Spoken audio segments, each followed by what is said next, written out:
Bismillahirrahmanirrahim. Assalamualaikum warahmatullahi wabarakatuh. Nama saya Nana Mulyana, EP 01, NIM 22110062.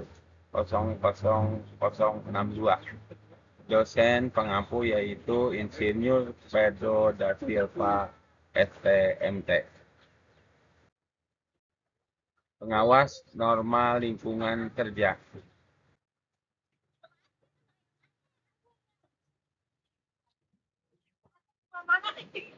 Menjamin keselamatan dan kesehatan pekerja dan kesehatan pekerja akan merasa aman dan terlindungi secara fisik, sosial dan psikologis. Mengurangi resiko kecelakaan dan penyakit akibat kerja. SMK 3 dapat mencegah kecelakaan, kerusakan alat sakit akibat kerja. Kemudian meningkatkan keuntungan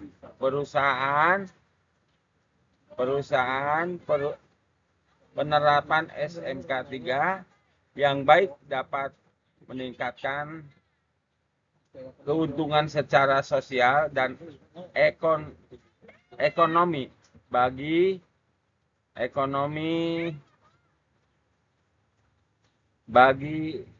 perusahaan, dan kemudian memperlihatkan kepatuhan pada peraturan dan undang-undang perusahaan yang menerapkan SKMK 3 menunjukkan itikat baiknya dalam memenuhi peraturan dan perundang-undangan, kemudian mengurangi biaya penerapan SMK 3 dapat mengurangi biaya seperti premi asuransi. 2. Uraian peran nilai ambang batas dalam kurung NAB dalam pengawasan lingkungan kerja.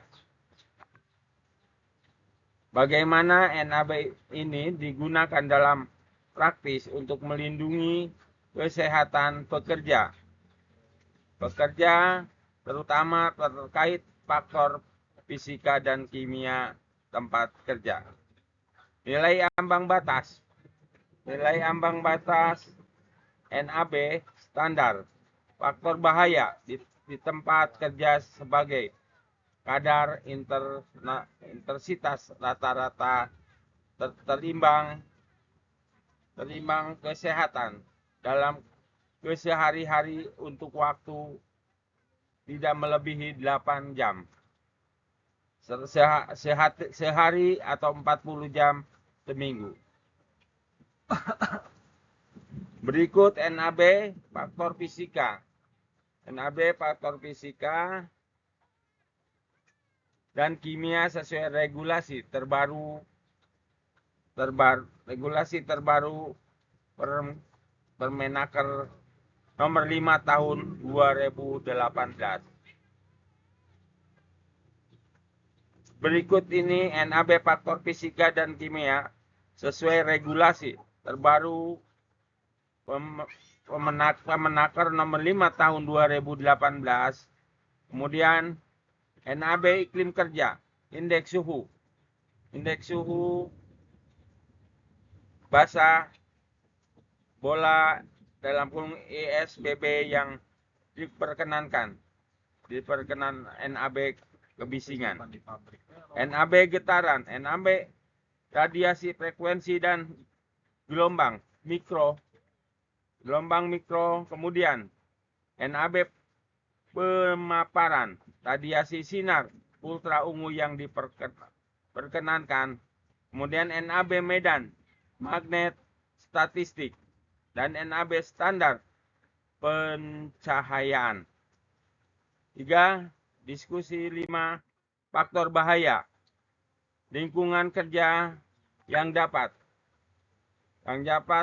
mempengaruhi kesehatan,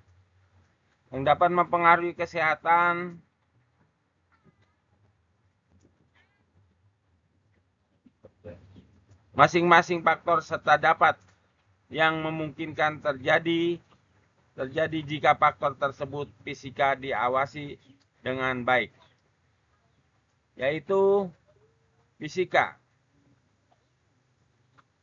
disebabkan oleh gangguan mesin, peralatan, bahan, dan kondisi lingkungan kerja, contoh suhu area kerja yang panas, dingin, atau ekstrim. Psikologi, ergonomi yang disebabkan oleh ketidaksesuaian antara fasilitas kerja, proses kerja, dan berbeda angkatan terhadap tenaga kerja. Contoh, peralatan kerja yang tidak profesional. Kemudian kimia. Kimia dapat menyebabkan penyakit karena gangguan bahan kimia dan turunnya di tempat kerja.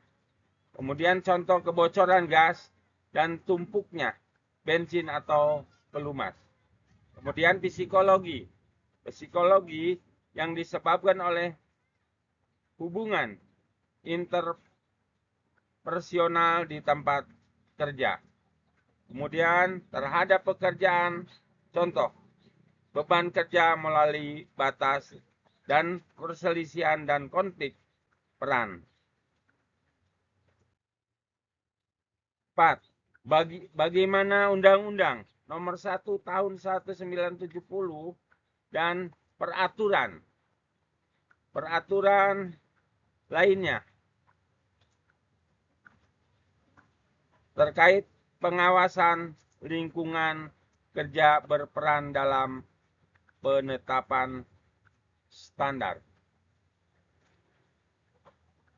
Keselamatan dan kesehatan dilempar kerja, sertakan pula contoh penerapan keselamatan dan kesehatan di tempat kerja, sertakan pula contoh penerapan pasal-pasal terkait dalam lingkungan industri.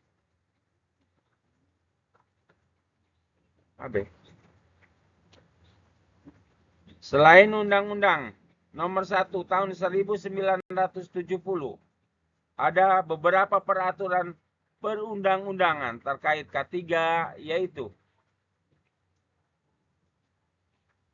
Undang-Undang Nomor 13 Tahun 2023 tentang Ketenagakerjaan. Kemudian Undang-Undang Nomor 11 Tahun 2020 tentang Cipta Kerja. Kemudian Peraturan Pemerintah Nomor 50 Tahun 2012 ya, tentang penerapan sistem manajemen K3. Kemudian contoh penerapan pasal-pasal terkait dalam lingkungan industri diantaranya. 1. Pasal 8, Pasal 9, Pasal 11. Pasal 14 Undang-Undang 1 Tahun 1970 yang mengatur kewajiban pengurus. 2. Pasal 77 dari Undang-Undang Nomor 13 Tahun 2003 yang mengatur ketentuan jam kerja. 5. Apa saja langkah-langkah yang dapat diambil perusahaan untuk memastikan kesehatan dan keselamatan pekerja melalui pemantauan dan pelaporan. Lingkungan kerja jelaskan bagaimana pelaporan ini berperan dalam perbaikan kondisi kerja dan penurunan angka kecelakaan di tempat kerja. Langkah-langkah yang dapat diambil perusahaan untuk memastikan K3 melalui pemantauan dan pelaporan lingkungan kerja antara lain yaitu identifikasi potensi resiko, kemudian pemantauan lingkungan kerja, kemudian survei karyawan, kemudian pelaporan dan investigasi kecelakaan, evaluasi dan perbaikan, membangun budaya pemberdayaan, kemudian membangun komunikasi yang baik, memberikan pelatihan, menyediakan APV, kemudian membuat SOP, dan menciptakan lokasi kerja yang aman. Pelaporan K3 ini memiliki peran sangat penting. Tidak ada suatu kejadian atau kecelakaan yang dapat diabaikan. Setiap kecelakaan kerja baik kategori minor dengan maupun mayor harus dibuat laporannya secara menyeluruh. Terima kasih. Wabillahi taufiq wal hidayah. Assalamualaikum warahmatullahi wabarakatuh.